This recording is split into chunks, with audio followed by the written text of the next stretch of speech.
Greetings.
Hello.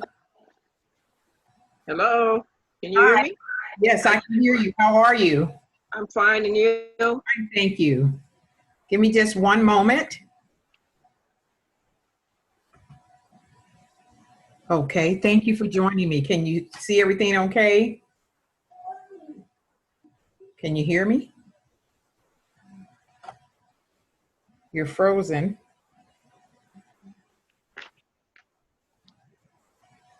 Okay, how are you this evening? I'm fine, and you? All righty. Welcome to Caregiver Chronicles, Friday Night Live, where you can ask Dr. Yvette anything. I want to thank you for joining me this evening. First and foremost, I want to just kind of go over what we're going to talk about today, and I just want to thank you again. Our topic for this evening is the caregiver experience, and basically what we're talking about this evening is what a caregiver is, some of the duties and responsibilities of a caregiver, what the attributes are of a caregiver, as well as just the caregiver experience. So some of you may want to share your experience as a caregiver or having a caregiver, and then we can talk about that as well. So thank you again for joining us. Just want to talk a little bit about what a caregiver is. A caregiver is someone that you have designated or selected to take care of your loved one. And that person is one who I'm sure you would want to make sure that they are someone that you can trust around your loved one. You know they're going to do what's best for your loved one. And if you're not available, they'll make the best decision to ensure your loved one's safety. So at this time, I want to just talk about some of the duties and responsibilities of a caregiver. You know, when someone becomes a caregiver, they are basically handle all the activities of daily living for your loved one, like dressing and bathing and cooking and making sure that they take their medication, just everything related to your loved one's well-being. And so it's important that you select someone who you feel will be able to handle the tasks at hand. Most times when you have a caregiver, sometimes it could be the family member, it could be a loved one, a relative, it could be a volunteer, someone from the church, anywhere that you would find, you know, someone who you feel would be appropriate to handle your loved one's daily needs.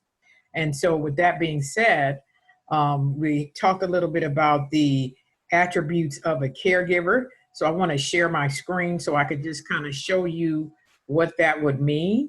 And so if you give me just a second, I'll put that information up so you can see it.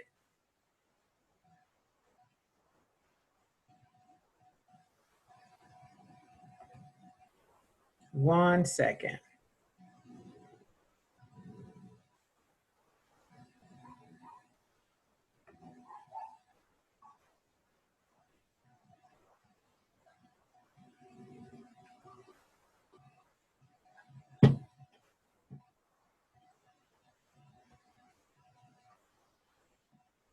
Okay, so I'll just kind of tell you a little bit about the attributes of a caregiver, if you will.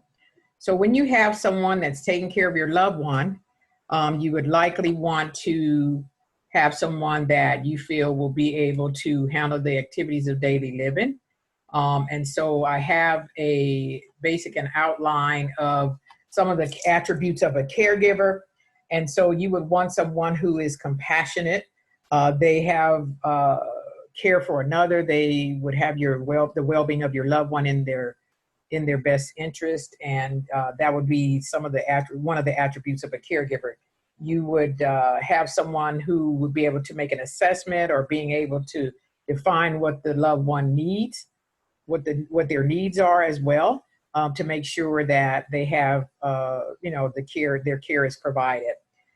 You would want someone who's receptive to the caregiver and to your loved one as well. Someone who is receptive to your giving them direction, telling them how you want them to handle the care of your loved one.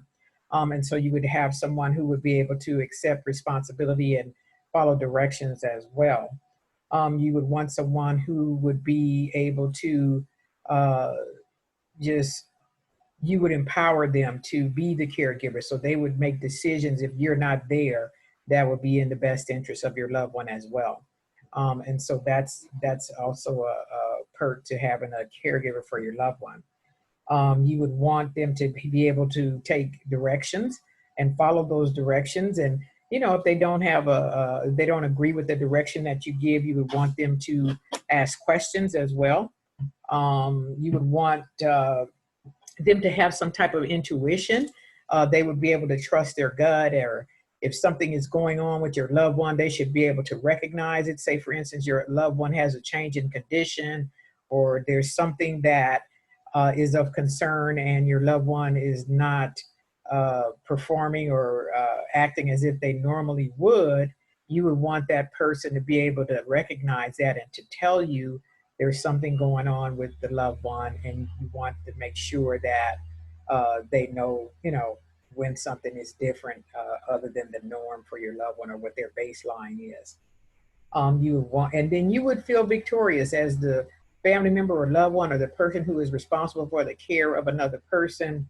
You would feel victorious because you would feel like the needs of your loved one are being met, and that your responsibility to make sure that they have all of the resources and all of their needs met, all of the care that they require is being handled. And so that will allow you to feel victorious. And then you would be elated also.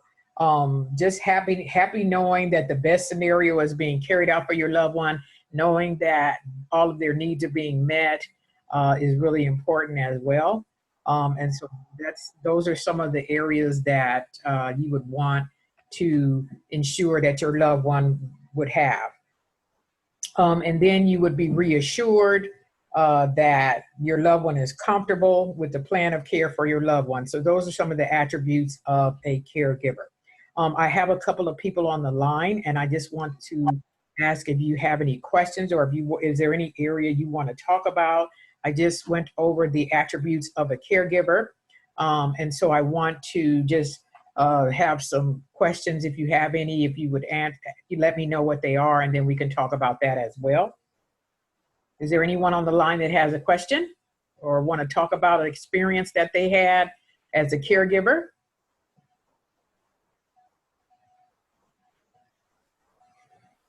If not, then we'll talk about what a caregiver really is. A caregiver is someone that you are going to entrust to take care of your loved one when you're not able to.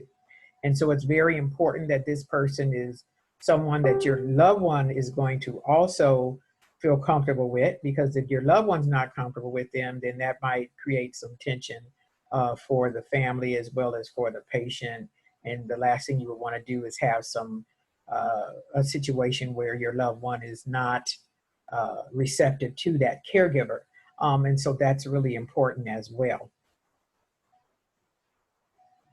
So is there anyone on the line that has a question, or you want to talk about a caregiver experience that you may have had? I see there are a couple of people on with us now. Mr. Morales is on the line. I have a Jacqueline on the line, a Turner Classics on the line. And Want to just know if you have any questions or anything you want to discuss, or just share your experience as a caregiver or as a loved one, or you have had a loved one, or you know someone that it has had a caregiver.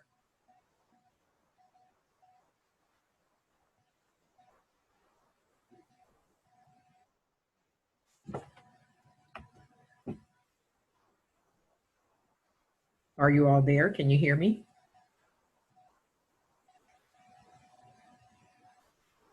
So, Mr. Morales, are you muted? There's a Michael Morales on the line.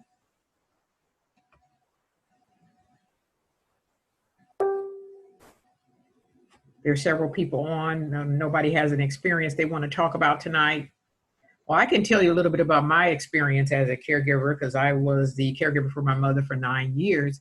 And so as a caregiver, it's really important that you have a backup person, because if you are a caregiver for a loved one for 24 hours a day, or for their, you're the only caregiver for that person and they require a significant amount of care, then it's critical that you have a backup person, because caregiver burnout is not something that you want to have a caregiver experience, because that can result in some neglect to your loved one.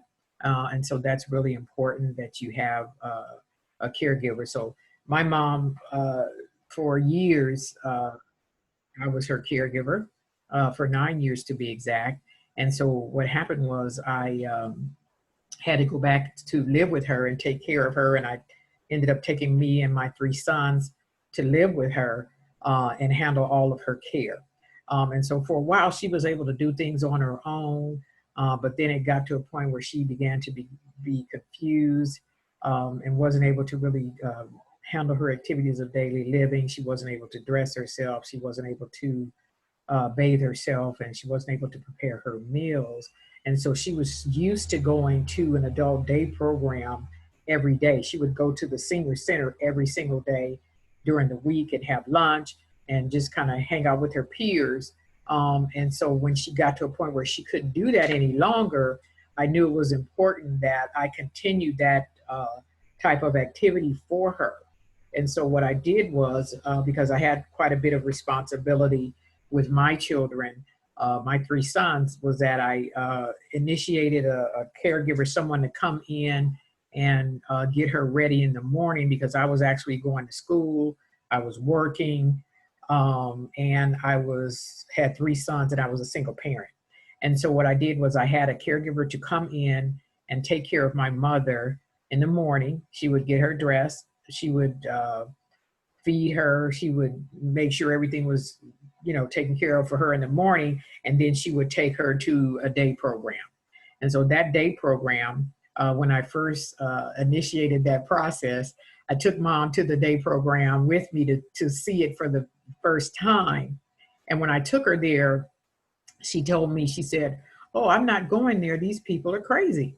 And I was like, "Okay, mom." So I knew that wasn't going to work, because, the people were Alzheimer's, dementia. And so they were kind of walking around, in their own space and in their own mindset, if you will. And so after that, I had to wait a couple of months. And then I took her back to that same facility, because the facility was immaculate and I knew it was the best place for her, but she wasn't ready for it. And so it's also important that you make sure that your loved one is ready for the caregiver experience as well. Because if they're not receptive to it, then it can be an additional stressor for them. And so I took her back to that facility, and then she was fine. After I waited a couple of months, I guess her cognitive had changed, and she was able to go to that facility every day. So the caregiver would come in the morning, she would get mom dressed, she would feed her, bathe her, get everything ready for her, and then she would take her to the facility every day during the week, Monday through Friday. And then in the evenings and the weekends, I would take care of mom. So I would pick her up when I got off of work, and my sons and whatever else I had to do, and I would care for her in the evening, make sure she ate, make sure that she, got herself ready for bed and all of those things. And then we would start the routine all over again during the week. And then on the weekend, I would keep her with me. So mom was with me most of the time.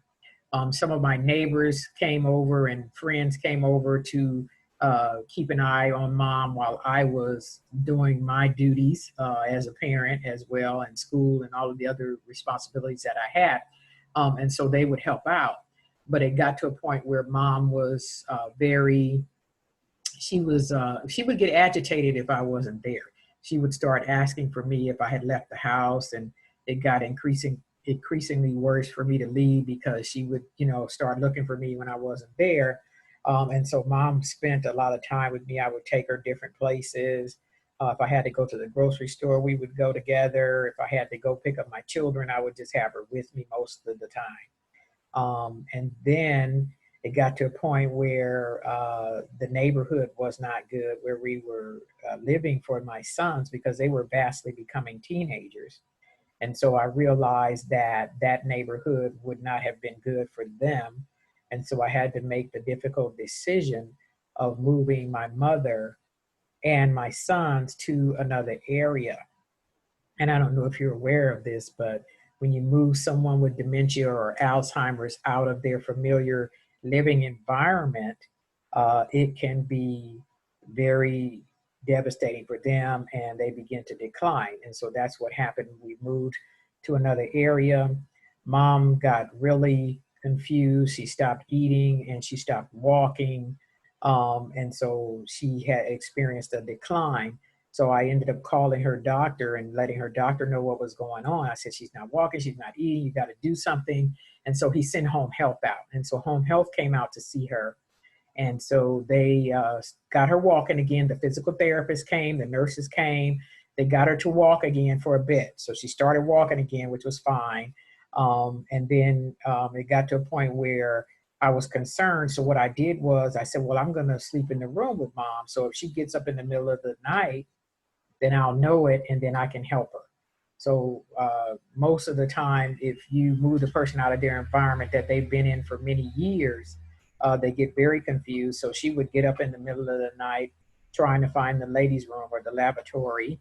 And she went to the closet and she thought that was the lavatory. And so after that, I called the doctor. I said, I cannot sleep. She's up all night. She's up at night. I have to go to work, and I had all these other responsibilities. And so I told the doctor that, and the doctor told me, he said, okay, I'm going to send everything that you need to the house. So he sent the hospital bed. He sent all the equipment. He sent the wheelchair, the walker, everything that she needed, he sent to the house, which was great because once she got the hospital bed, it was easy because it had the rails on it on the sides. And so if she did get up at night, she would be able to hold on to the rails, but most of the time she wouldn't get up without having some help. And so that made it a little bit easier. But it was still the fact that I still had to be her caregiver and having all the other responsibilities. And so it got to a point where she kind of stopped walking again. And at that time, I realized that I was going to have some help. And so I actually ended up hiring a couple of ladies that came to stay with us, stay in the home with me and my sons and my mom. And they took care of my mother. These two ladies, they were a godsend because they took care of mom like she was their mom. And they told me, they said, rewatching you, you have all this responsibility. You have your sons, you have school, you have work. And I was going to school full time and working full time and had the three sons as a single parent trying to keep them busy because, boys have to be kept busy. And so the two ladies, they said, go and deal with your sons and your other responsibilities. We have mom. We're going to make sure she's taken care of. And that they did. They took care of mom as if she was their mom. And it was just truly a blessing for me to have someone to do that because it allowed me to focus on my children, focus on my school, focus on my work, and I didn't have to worry about mom. And she stayed at home for the entire 9 years that I was her caregiver. She was home. I never had to place her in a facility. And so then it got to a point where she had to go into the hospital. She was in and out of the hospital quite a bit. And so one time she went into the hospital and she had pneumonia. And so the doctor told me, he said, he said, your mom, she may not make it, and I said, okay, I understand that, and he said, well, you can let me know what you want to do and we can consider possibly giving her a morphine drip. And I don't know if you all know what a morphine drip is, but a morphine drip means that they are going to give her the morphine and not do anything else, any proactive measures to prolong her life. And so what they did was they said, if you let us know what you want to do, because I was the decision maker, I had the power of attorney. And they said, well, what do you want to do? And I said, well, let me think about it for a minute. So she was in the hospital at this time with the pneumonia. And so what I did was I went into the room with mom and I said, Mom, and she responded. She said, yeah, like she knew who I was. She responded to me appropriately. And so at that point, I decided, I told the doctors, I said, no, I said, I'm not going to give it a morphine drip because my sister was a nurse. And so she told me, she said, if they give it a morphine drip, that means they're not going to do anything else other than let her basically not eat or do anything, excuse me. They're going to give her the morphine drip and they're not going to do anything else. They're just going to let her, pass on that way. And so I told them no. I said, I don't want to do that yet because I knew that I had to live with myself too, because if I made that decision, that would be a terminal decision. So I told the doctors no. They said, well, you're either going to do that or you're going to have to give her a G-tube because she wasn't swallowing at that time. She wasn't doing anything other than just, she was in a vegetative state basically. But she was cognizant enough to respond to me. And so I decided, I said, okay, we'll give her the G-tube then. So they gave her the G-tube. She stayed in the hospital a few more days. She never had any bed sores. I think she got one little area because, a lot of times a neglectful situation for a loved one, if they have a lot of bed sores or they have, the cubitus ulcers is what they call them, the medical term for them, then that means that there's a likelihood that they're being neglected. So they're not being turned because when you have someone who's bedbound, you have to turn them every 2 hours. And so I think every time she would go in the hospital, I would have to monitor the hospital more so than they would need to be monitored. But I did because I knew that if I didn't monitor them, they wasn't going to turn her every 2 hours and make sure that those bed sores don't start. And so I would call them in 3 o'clock in the morning and say, hey, can you guys please turn my mom? I want to make sure that she's okay. Turn her, how's she doing? They knew I was the social worker and my sister was a nurse. So we were both calling there, back and forth to make sure that they knew that what had to be done for her. And so they did, they made sure of that, but she did kind of get a little blemish on her skin where it started to break, but the doctors had sent the nurses out. The home health was coming to the house once she got home, and they made sure that that bed sore or that little blemish on her skin didn't get bad or any worse than it was. So the only time she had some blemish on her skin was when she went to the hospital. So nevertheless, she came home after that with the G-tube. And so we fed her through the G-tube. We gave her medicine through the G-tube.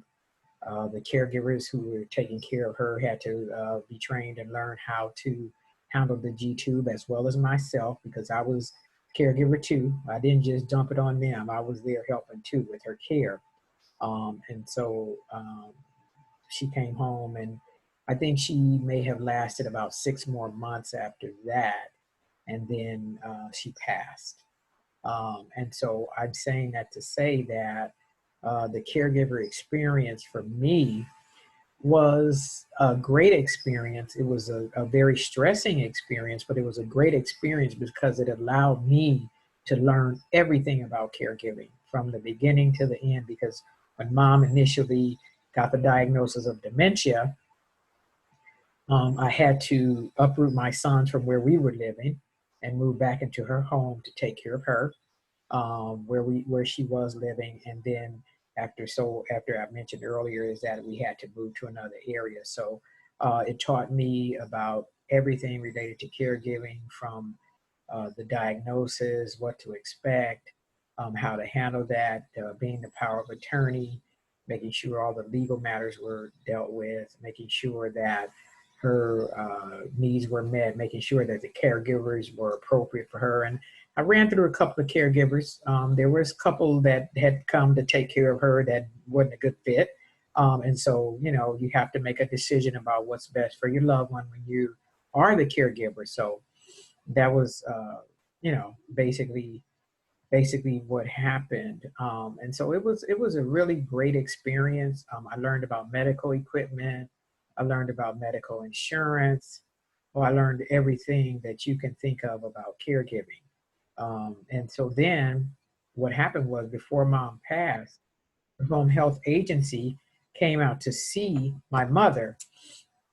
And so they came out to see her, and they had a social worker come out to see her. And at that time, I was actually working on my master's in social work at USC.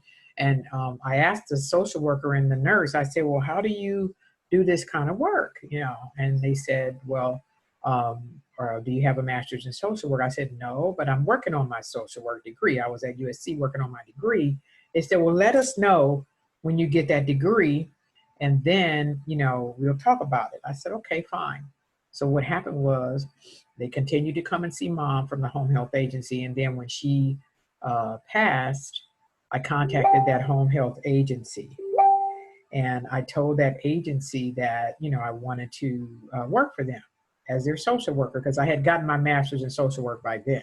So you had to have an MSW, which is a master's in social work, to do home health. And so I did. So I started working as their social worker. I would go into the homes to see their patients. And there was I could walk into somebody's house, because I had lived social work and I had lived caregiving for 9 years, and basically say, you need to do this, that, and the other thing for your loved one, because it was all I knew for the previous 9 years. And so I went into that work. I started doing home health, and I ended up contracting with many home health agencies. They were contacting me. So many agencies were contacting me. At one point, I got to a point where I said, well, I can't keep doing this. It was just me as the social worker.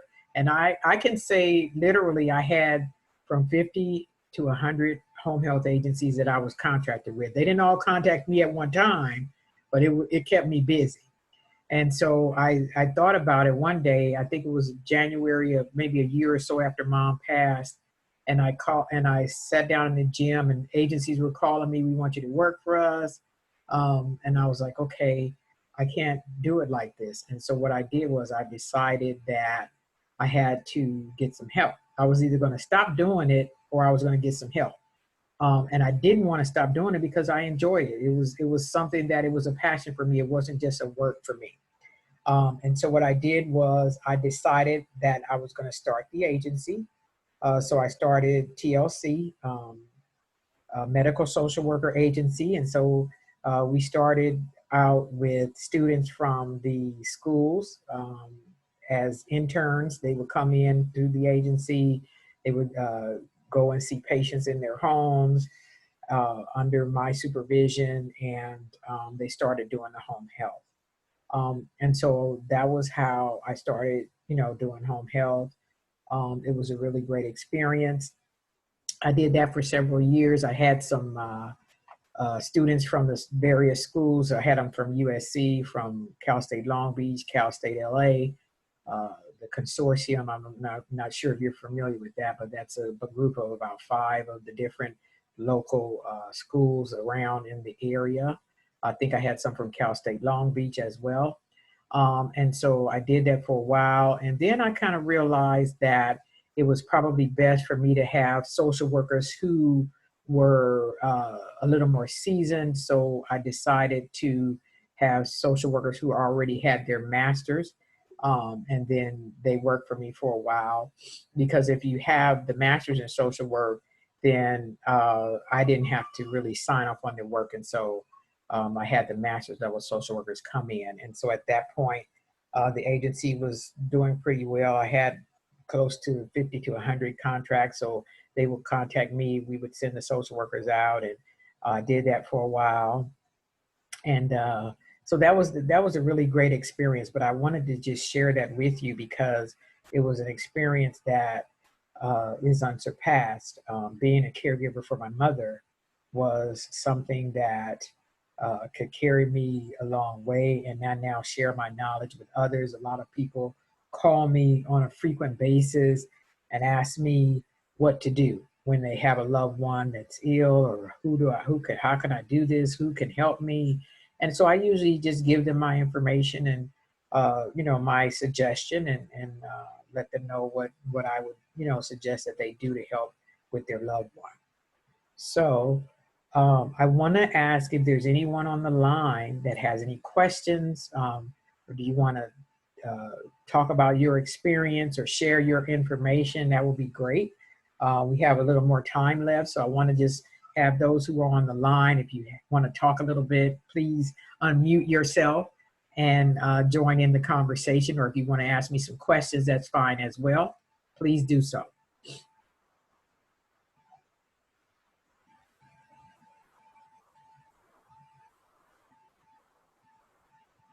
No one has any questions? There's a couple of people on the line with us. I just want to open up and allow you to talk or interact and have some dialogue about, your experience as a caregiver. Have any of you on the line ever been a caregiver for someone, or know someone who's been a caregiver?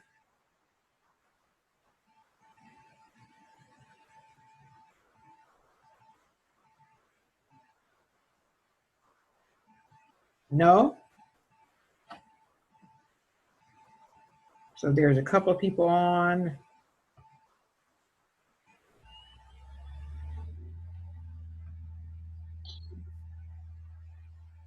There's a Cecilia Martinez on the line.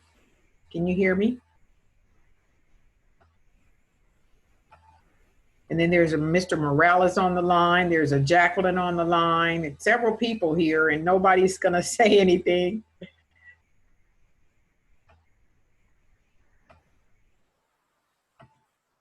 So you can hear me, but you don't want to talk. Okay, well, that's fine. I just want to thank you for joining us tonight. We do this every Friday. It's an open dialogue. If you know others who are caregivers, or who has questions, or just want to talk about their experience, I think I sent out quite a few, quite a bit of information to others to join us. And so please share this information. We are here every Friday. It's Friday Night Live. It's Ask Dr. Yvette Anything. And we will be happy to help you with your Caregiver Chronicles, okay? So I just want to tell you that next week, we're going to be talking about, okay, someone is saying I can't hear you. No, I can't hear you, whoever that is. That's Jacqueline. I can't hear you. Let me see if I can unmute you. Hold on a second. Okay, there are others coming on the line. Let me see if I can unmute you, because if you are a caregiver, I want to have some dialogue with you. Let's see. I don't know why I can't hear you, Miss Jacqueline, but I cannot. Oh, I hear something. Someone just joined on the line. Let me see if I can unmute you, because okay, whoever's on the line, if you are looking on Facebook, please mute your Facebook, because I can hear that feedback. But I see Sherry Key has joined us. Sherry, did you want to talk about anything? I know you're a caregiver. I know your dad, you're taking care of him. So if you want to talk with us about that, if you want to share any information. I can't. Can you hear me? Yes, I can hear you. Oh, I'm sorry. How are you today? I'm doing well. I was watching you on Facebook. I had the wrong dial in or something. Anyway, oh, okay. I listened to the whole thing, so I was trying to get in. Okay, good, good. Thank you for joining in. Did you want to? Mhm. I'm trying to get you on, Jacqueline. I'm trying to figure out why I can't hear you. Is your phone muted? Okay, Cherie, how's your caregiver experience? You want to tell us a little bit about that, or you want to share anything? I could share is just listening to you and remembering, some of the steps that you went through really resonated with me. I guess for those on the line, my sister and I, well, one of my sisters was the primary caretaker. And I guess you could say I was the pitch hitter, kind of, for our mom who went through a massive stroke in 2006, recovered, and then went through multiple myeloma, blood cancer, which eventually took her out. Um, and one of the things that I really just wanted to resonate, like you said, you really have to, when your parents are going, or a loved one or anybody is going through a steady decline, Yes. they do change. They're not, the thing I've shared, even with people I know, they're not the same person many times that you once knew. Right. And for me, that was the most difficult thing to watch and to deal with, Yeah. because a lot of times, particularly with our parents, I think we're still that kid, Right. even though we're 40, 50, 60.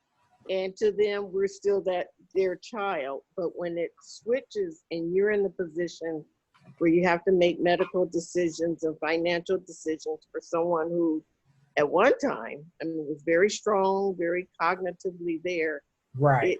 that has been the most difficult thing to watch and live through. Yes. But I just want to encourage others, like you said, you really have to be on the hospitals, and not in a demeaning way or anything, but just realize there are probably 10, 12, 20 patients to one or two nurses. Things happen, because there were mix-ups with my mom. We would go there in shifts to try to make sure she was never alone or not alone for a long time. Right now we're with my dad. He's a lot more ambulatory. It's not the same thing. He's just elderly and he has a few health conditions. But with my mom, that was the kind of what you shared about your mom. You're working, you're doing everything else. You have children, and your life is still going on, and yet your parent needs Right. this care. So Right. I just, I don't know if that helped anybody or anything. But. No, that's great. I want to just kind of talk about that too. It's a mindset, a mind Right. shift, because you know what? It's a transition for you to have to understand that you are no longer cognitively the daughter. You are Right. now the parent, basically. And so you Right. biologically, of course, yeah, biologically, you are still their daughter or their child. But for you as the caregiver, there is a transition that you go through because you now have to be that parent, if you will, that parent figure to them. And they're more so as if they are your child.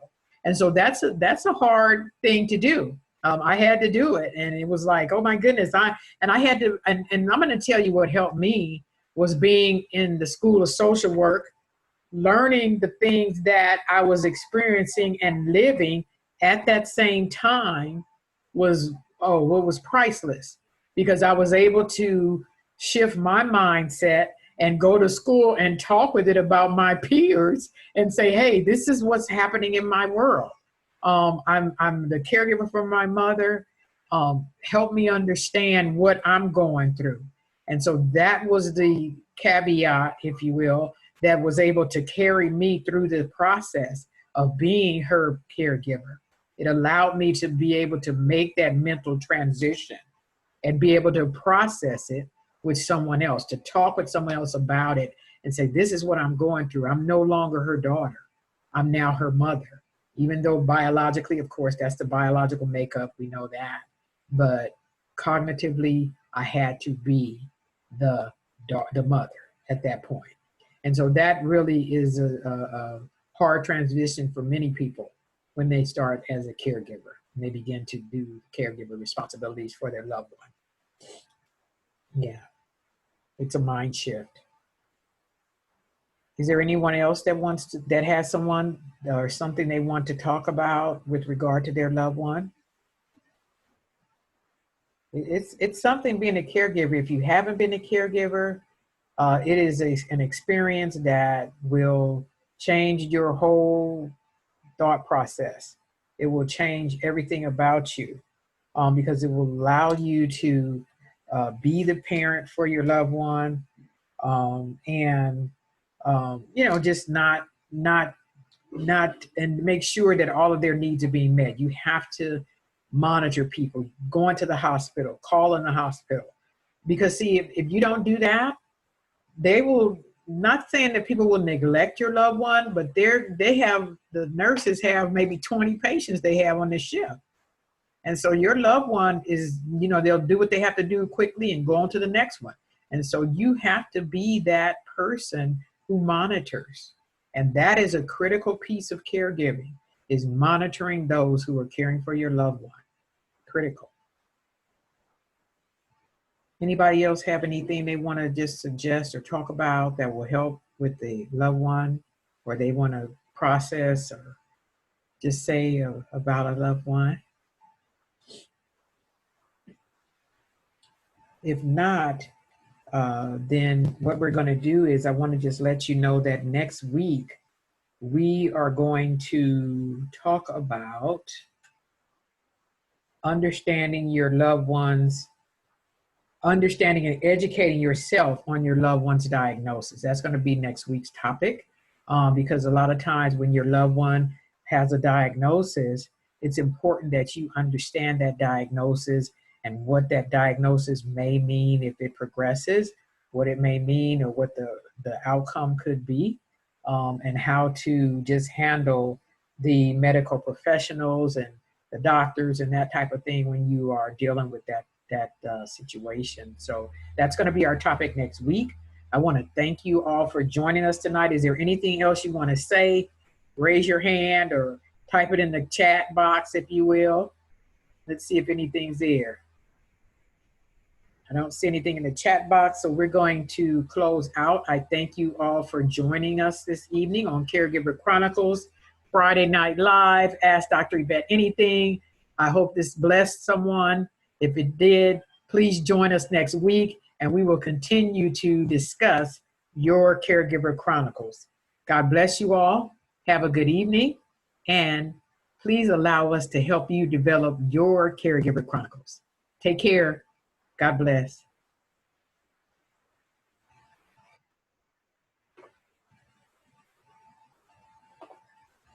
Cherie, I see your note there, and yes, you can contact me. I don't know if you have my number, but others have it, okay? So if you don't have it, you can just send me a message and I can definitely help you, okay? God bless.